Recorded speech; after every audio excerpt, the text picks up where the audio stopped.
بسم اللہ الرحمن الرحیم۔ السلام علیکم ورحمۃ اللہ وبرکاتہ۔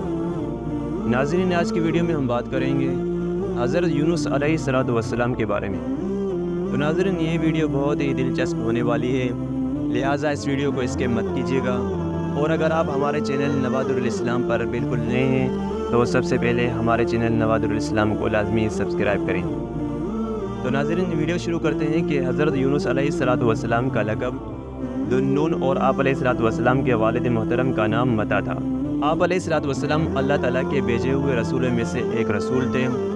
اللہ رب العزت نے آپ علیہ السلام کا قرآن مجید میں 6 صورتوں میں ذکر خیر فرمایا ہے اور ایک پوری سورت یونس علیہ السلام کے نام سے نازل فرمائی ہے۔ رسول اکرم صلی اللہ علیہ وسلم نے فرمایا، کوئی یوں نہ کہے کہ میں یونس بن متا سے بہتر ہوں۔ ایک یہودی بازار میں سامان بیچ رہا تھا، کسی نے اس کے سامان کی بہت کم قیمت لگائی تو یہودی غصہ ہو کر قسم اٹھاتے ہوئے کہنے لگا، اس ذات کی قسم جس نے موسیٰ علیہ السلام کو سب آدمیوں پر چن لیا ہے، میں اتنی کم قیمت میں یہ سامان نہیں بیچوں گا۔ ایک انصاری نے یہ جملہ سنتے ہی اسے ایک تماچا رسید کرتے ہوئے کہا کہ ابھی تو اللہ تعالیٰ کے رسول صلی اللہ علیہ وسلم موجود ہیں اور تم حضرت موسیٰ علیہ السلام کا ذکر کر رہے ہو۔ وہ یہودی آپ صلی اللہ علیہ وسلم کی خدمت میں حاضر ہوا اور کہا کہ اے ابو القاسم، میں ذمہ ہوں اور میرا مسلمانوں سے جزیہ دینے کا عہد ہے، پھر مجھے مسلمان نے تماچا کیوں رسید کیا ہے؟ جب آپ علیہ السلام کو ساری حقیقت معلوم ہوئی تو آپ صلی اللہ علیہ وسلم نے انصاری کی اس حرکت پر غصے کا اظہار کیا اور فرمایا، اللہ کے پیغمبروں میں سے ایک کو دوسرے پر فضیلت نہ دیا کرو، اور میں یہ نہیں کہتا کہ کوئی یونس بن متا سے افضل ہے۔ فرمان الہی ہے، بے شک یونس علیہ السلام رسولوں میں سے تھے، اور اس کے بعد ہم نے یونس علیہ السلام کو 1,00,000 بلکہ اس سے بھی زائد لوگوں کی طرف رسول بنا کر بھیجا۔ حضرت یونس علیہ السلام موصل کے قریب نینوا بستی کے مکینوں کی رہنمائی کے لیے رسول بنا کر بھیجے گئے۔ آپ علیہ السلام نے انہیں اللہ تعالیٰ کا پیغام سنایا کہ اللہ کی عبادت کرو اور اس کے ساتھ کسی کو شریک نہ ٹھہراؤ۔ آپ علیہ السلام کی قوم بڑی سرکش تھی۔ 33 سال کی تبلیغ کے باوجود بھی انہوں نے اللہ تعالیٰ کی وحدانیت کو تسلیم کرنے سے انکار کر دیا۔ آپ علیہ السلام نے دل برشتہ ہو کر ان کو اللہ کی طرف سے سخت عذاب کی خبر سنائی، جس پر قوم کے سرکش لوگوں نے آپ علیہ السلام کی باتوں کا مذاق اڑاتے ہوئے کہا کہ اگر تمہارے پروردگار کی طرف سے عذاب آنے والا ہے تو ہمیں اس کا وقت بتاؤ۔ حضرت یونس علیہ السلام نے انہیں کہا کہ 3 دن کے اندر اندر تم پر عذاب الہی آ جائے گا۔ حضرت یونس علیہ السلام اپنی قوم کو عذاب کا وقت بتانے کے بعد اللہ رب العزت کی طرف سے ہجرت کا حکم ملنے سے پہلے ہی نینوا بستی سے نکل گئے۔ اللہ رب العزت نے اسی بات پر ناراضگی اظہار فرماتے ہوئے انہیں آزمائشوں میں مبتلا کر دیا۔ فرمان الہی ہے، مچھلی والے یعنی یونس علیہ السلام کو بھی یاد کیجیے جب وہ اپنی قوم سے ناراض ہو کر چل دیے اور وہ یہ سمجھے کہ ہم انہیں نہ پکڑ سکیں گے۔ جب حضرت یونس علیہ السلام اپنی قوم کو عذاب الہی کی خبر سنا کر وہاں سے چل پڑے تو آپ علیہ السلام کے جانے کے تیسرے دن چاروں طرف سے عذاب الہی کے آثار نظر آنے لگے۔ آپ علیہ السلام کی قوم کے لوگ حضرت یونس علیہ السلام کی تلاش میں نکلے تاکہ ان سے درخواست کریں کہ وہ اللہ تعالیٰ سے عذاب کو ٹالنے کی دعا مانگیں، لیکن حضرت یونس علیہ السلام انہیں نہیں ملے۔ قوم کو یقین ہو گیا کہ اب اللہ تعالیٰ کا عذاب ضرور نازل ہوگا، لہذا انہوں نے فوراً اپنے نبی کے ساتھ بدسلوکی پر ندامت کا اظہار کیا۔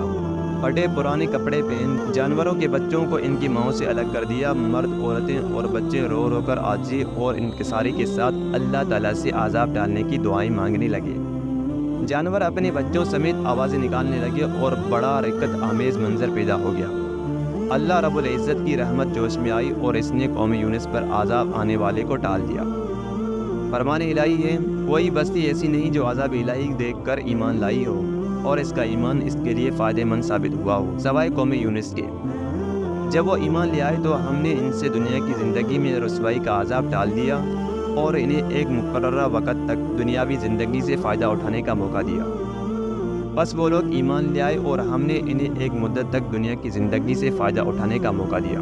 حضرت یونس علیہ السلام اپنی قوم سے دل برشتہ ہو کر بستی سے نکل گئے تو دریا میں سفر کرنے کے لیے مسافروں سے بھری ایک کشتی میں سوار ہو گئے۔ جب کشتی دریا کے درمیان پہنچی تو ڈگمگانے لگی اور قریب تھا کہ وہ ڈوب جائے۔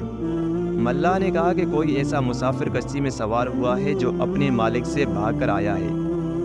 جب تک وہ کشتی سے نہیں نکلے گا کشتی کنارے پر نہیں پہنچ سکے گی۔ کشتی میں سوار افراد میں سے کوئی بھی اپنے آپ کو مالک سے بھاگنے والا تصور نہیں کر رہا تھا۔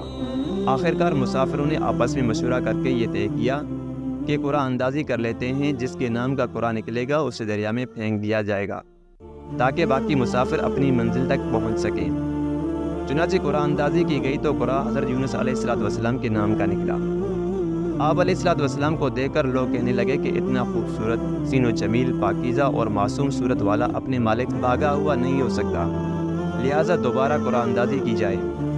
جب دوسری بار قرعہ اندازی کی گئی تو پھر بھی حضرت یونس علیہ السلام کا ہی نام نکلا۔ لوگوں نے تیسری بار قرعہ اندازی کرنے کو کہا۔ جب تیسری بار قرعہ اندازی کی گئی تو پھر بھی قرعے میں آپ علیہ السلام کا ہی نام نکلا۔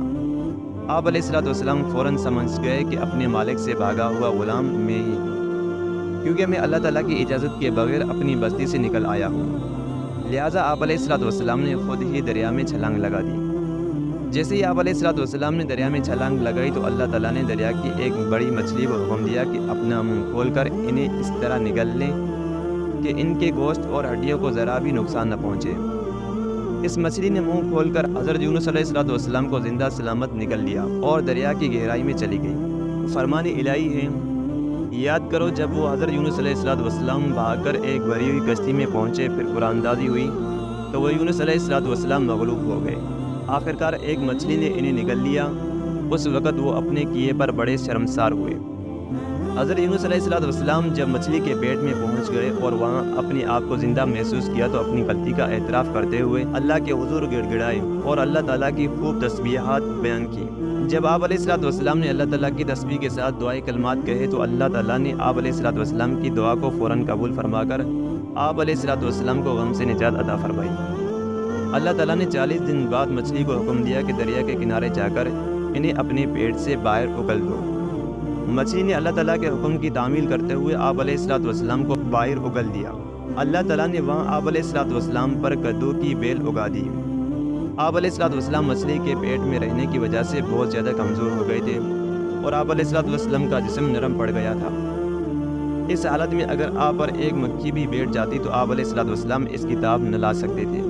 کدو کے بیل کے پتے چوڑے ہونے کی وجہ سے سایہ دگنا ہوتا ہے اور اس کے قریب مکھی نہیں آتی۔